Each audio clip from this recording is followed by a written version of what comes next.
me, on some level, the Democrats are driving the agenda to the extent that one can by not having no control over either house. I guess in the Senate, you could argue they have a filibuster. True. But they were people in the past who were often hesitant to use it, and I think a lot of that came from the top, that they weren't willing to do certain things. I don't think any of us believed that they would show, 1/100th of the spine they've shown. It's like, to give credit where it's due, it's been a little bit amazing to watch. The only thing that scares me about this is the free trade. Yes, well, exactly. I put it in quotes. Exactly. Not free. I should call it fast track authority. There you go. And with people, I was just down in D.C. Covering, and the argument that seems to be coming from, or what I'm hearing a little bit down there, is that they think it's going to be the opposite of this vote to clear the Homeland Security budget. In other words, you're going to see 50 Democrats joining with all but, let's say, 60 or 50 Republicans, and that's how the president's going to get fast track authority. Yeah, that's a concern. That is the one thing that some of these guys are more willing to stand up. But what I'm hoping is that this new backbone also extends to progressives in the party who are also willing to stand up, as it seems to, because they've also been standing up for what they believe in, and so far it just happens that that's coincided very nicely with what President Obama stood up for. But now, that test comes, because we've been here in the past where progressives have said, we won't go one further step backward, and then they do. So it's at what point they're willing to just kind of walk away. And there's been more of that lately on certain things, right? I mean, there certainly was. We've seen it from opposition to certain appointees. We've seen it from standing up on issues. I mean, and on the appointees, they stood up to their own president. So maybe, it is possible. This is going to be huge, I think. Like what the progressives in the Senate do, I think is going to be quite big. If they can, I wonder if there is the stomach to try and filibuster something like fast track authority. I mean, the more this stuff hangs out there, the more I think it becomes harder for the Republicans to support the president having fast track authority, and that ultimately is what's going to save the day. Yeah, and what I also find, what also should be interesting about that, we need to remember, is that the Tea Party wing of the party is, a lot of them do not support. First of all, they don't support trade in the same way, because they see that as part of the handing over our sovereignty to foreign governments, and it ties into some of their conspiratorial worries about the UN and things of that sort. Whereas actually, there's a hell of a lot more to worry about in this agreement than there ever was that the UN could do. Right. But I digress. Exactly. But second of all, also they have to explain to their voters why they would ever give fast track authority to the Kenyan president to do that. They somehow have to defend that. So, one thing that I think would be interesting to watch is for some of these guys on the right who are running for president and need the Tea Party guy. They need the support, and strong support, not tepid support, from the Tea Party wing in the primaries. So Rand Paul, Marco Rubio, Ted Cruz. Am I missing anybody? But Scott Walker. Does Scott Walker come out and say he's against that fast track authority? I mean, that's going to be interesting because, he's going against Jeb Bush. He needs to differentiate himself. I have a feeling Jeb Bush would go out there and say, I'm for fast track authority. I think he will, absolutely, because that's the kind of Republican he is, and he's a corporate guy at heart, and this is good for the people. But so it's what those other three guys do, because and then you're right, some of the ones that aren't in Congress, if you get who are more influential, the most influential of all, as you said right now, is Walker.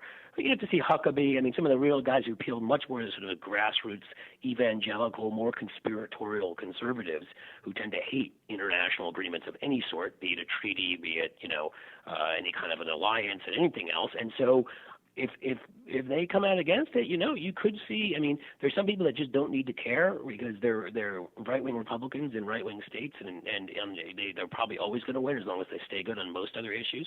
But the guys running for president, and then there's some other people in some states where they really need to get they'll really need to win that Tea Party support. And I mean, if you get a half dozen to a dozen Republicans against it, maybe then adding in enough progressive Democrats, maybe you start getting somewhere. It's Yeah, I mean, possible. I'll tell you something. If I was going to spend time agitating against the Fast Track Authority, that's how I would do it. I would focus more on trying to drum up this notion of the Republicans have to put a line in the sand, and they cannot give this Kenyan socialist this type of autocratic authority, this unilateral authority over our trade. He's trying to trade away our government to Asia or whatever. I mean, that's basically that's where you could really get a snowball going. You really I mean, could. And strategically, then you go into states where, because of some perceived heresy on some other types of issues, you go to someone like in Illinois, Mark Kirk, who may have that lunatic Joe Walsh challenging him from the right, and Kirk has been to them been a heretic. He's for gay marriage, and he also voted for the Manchin Toomey gun safety legislation. I think he's done some other things too. Would be my guess that have really pissed them off. And then also he's a pretty serious neocon into the Rand Paul wing. That's also obviously a bad thing. Right. And you go into places here like Ohio, where Rob Portman, because his son came out as being gay, came out for gay marriage right after that. He's going to get. I mean, they've been talking about all these values coalitions. They use the word values. You can pretty much figure out where they're coming from.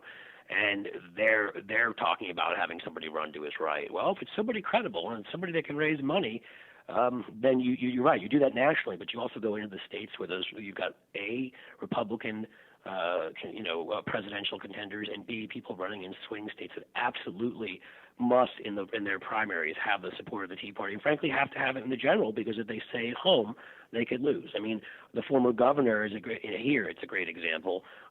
In Ohio is running Ted Strickland, and the poll was just released by TPP yesterday or 2 days ago. I think it was yesterday. It shows them tied at 45%. It's a race. We've got a real race here, and everybody's saying Portman was untouchable.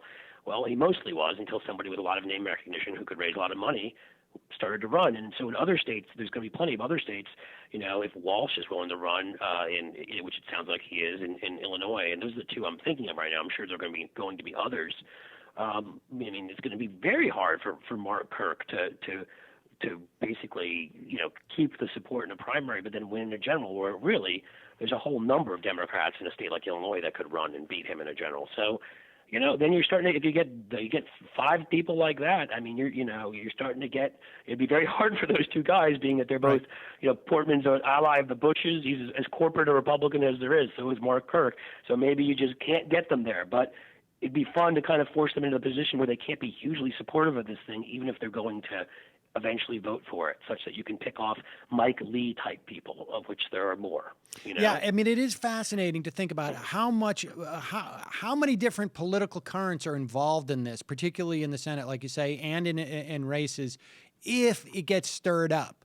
I mean, I think that's the thing, is that the political class in general, I think there is so much desire to just keep this thing quiet and uncontroversial as possible. So the more that people talk about it, I think the more that people point out, and like we say, to different constituencies, from a liberal perspective, this is a huge corporate giveaway, and I think an assault on democracy in many respects. And on the right, those ideas of loss of sovereignty, or like you say, I think are legitimate in this instance. And just the idea, because fast track authority is the easiest way for this thing to pass, I think there's a lot of people who feel like this won't pass if it has to be debated in Congress or in the Senate. That fast track authority seems to be vulnerable by just saying, like, are you really going to give him more power? I mean, those are your 2 key points. Right. If I were doing a campaign on this, that's actually, I remember that somebody leaked that, which was that clause in the TPP that said some of those things about how a country would not be able to opt out of this and would not be able to opt out of that. I mean, you make that sovereignty argument, you make that the giving the Kenyan president argument, right, and you go get a hold of some combination of either or Rand Paul, or actually let's say Ron Paul and or Richard Vigueries email lists, and you pump those out into their emails. Frankly, they may do it themselves, because my guess is they're going to be suspicious of this. Oh my God, I mean, this is something that's hugely doable, and my guess is that some people, as we've said, who often find it distasteful to work together, could work together on this. And the game, again, because of the current state and because the filibuster is still there, which is something that I think shouldn't be there, but is something that is. And I'm somebody who's also realistic about these things, and so I will use every tool that exists while I'm allowed to use it. It's sort of the way I believe in campaign finance reform. But right now, I'll use super PACs and C3s and C4s because you don't unilaterally hand over the game to the other side. So